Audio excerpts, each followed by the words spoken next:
Hello everybody, here we are today talking about the Pittsburgh Penguins and whether or not they're going to make the playoffs. So before we get into that, please make sure to subscribe if you're new to me or hockey, whatever the case may be. That being said, let's get on into it. So yes, last season the Penguins did not make the playoffs. This year they were hoping things would go better, but it didn't. At least it didn't look like it was, as they traded away Jake Guentzel, a former Cup winner and a player that was one of the bigger trade deadline acquisitions by the Carolina Hurricanes. And then there's some other things to look at too, like the power play not being up there with the likes of Tampa Bay for the course of the season. They have some quotes that were taken maybe out of context, and maybe they just were players being frustrated, where there's just like some drama and things like that going on in the locker room.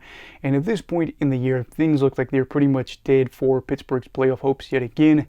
Looking like the year was over. I was one of those people that said in my video recently there was only 4 teams that I thought would make the playoffs in the final spots, and I didn't include Pittsburgh.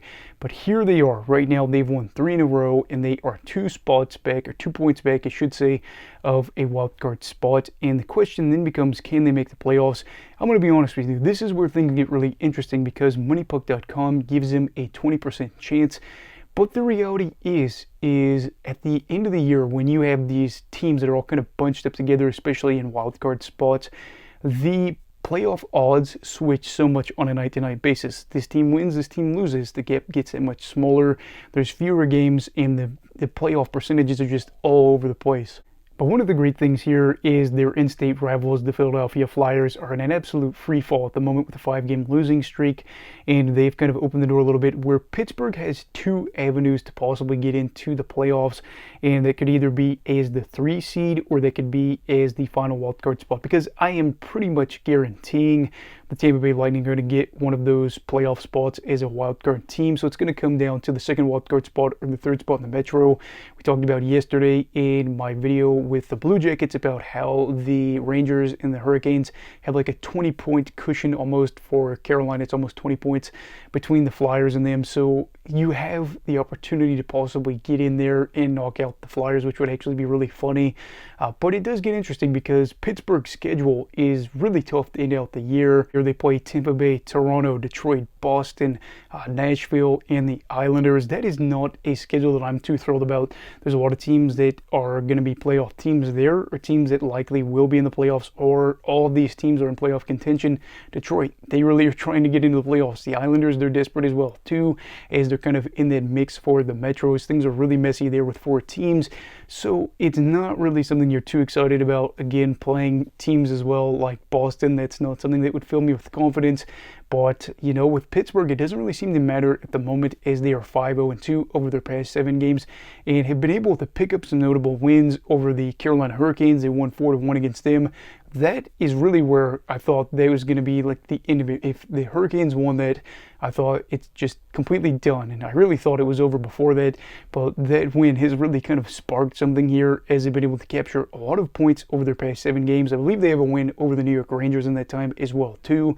So despite this being a really daunting schedule, where in 2 to 3 games their schedule and their season is just probably completely over, the recent wins against some really good teams could spell the beginning of this run where they get into the playoffs. And I do want to add as well, they had a really good win over the Washington Capitals last night, 4-1 win. I was going to watch it, then I saw that it was pretty quickly 2-0 in the first, so I ended up not watching it. But looking at that, it's got to fill you with optimism to beat a team that is right there around that wildcard spot, that does have a game in hand over you. But you're going to need guys like Sidney Crosby to kind of lead the charge. He has 15 points over the last 7 games, which just blows my mind.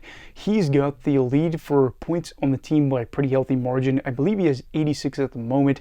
He's going to crack 90 points again. Another season where he averages over a point per game. Just absolutely incredible stuff from him. Evgeny Malkin is behind him in second place by a pretty healthy margin.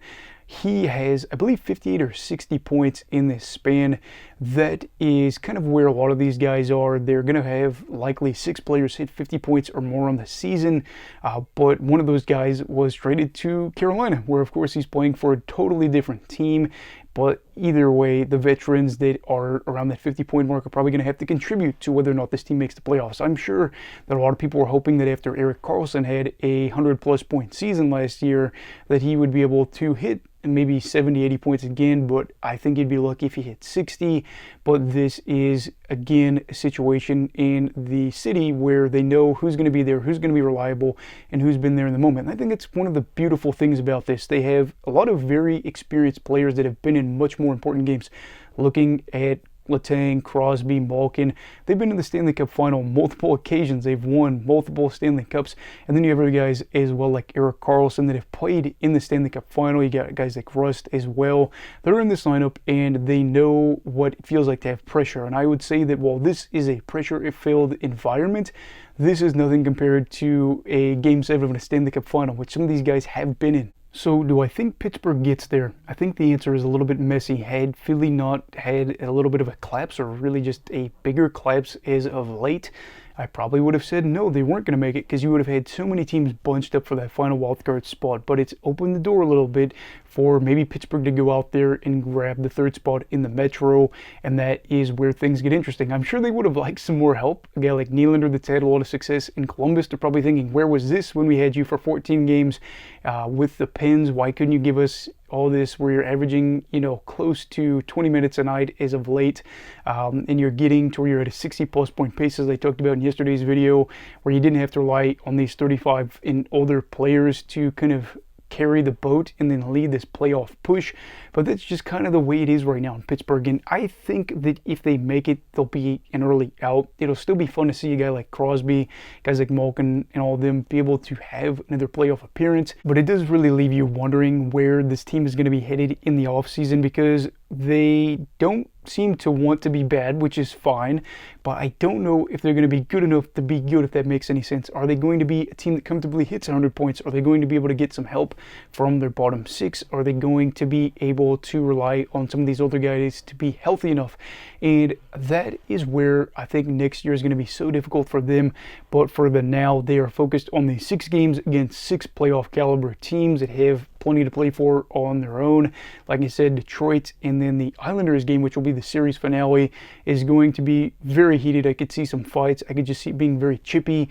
I am thrilled to see how this all pans out with all these teams. And if Pittsburgh ends up making the playoffs, I don't know what I'll do. If they win the cup, I will get a Sidney Crosby jersey. I'm going to get that at one point one day, just because I would have probably thrown one on the ground if somebody had given it to me now. But I really do want to express my admiration for what he's been able to do. And again, at the age that he's doing it, averaging over 2 points per game over the past 7 games as they mount a late playoff push, which I feel like maybe they did last year. Maybe I'm crazy and they weren't, but this feels kind of familiar. Anyway, what are your thoughts on the Pens? Do you think they're going to make the playoffs this year, or do you think they're going to lose a couple games against some key teams over this final stretch and then be left wondering what's next? Let me know all that stuff down below in the comments. Also, please make sure to like this video if you enjoyed it. Subscribe if you're new.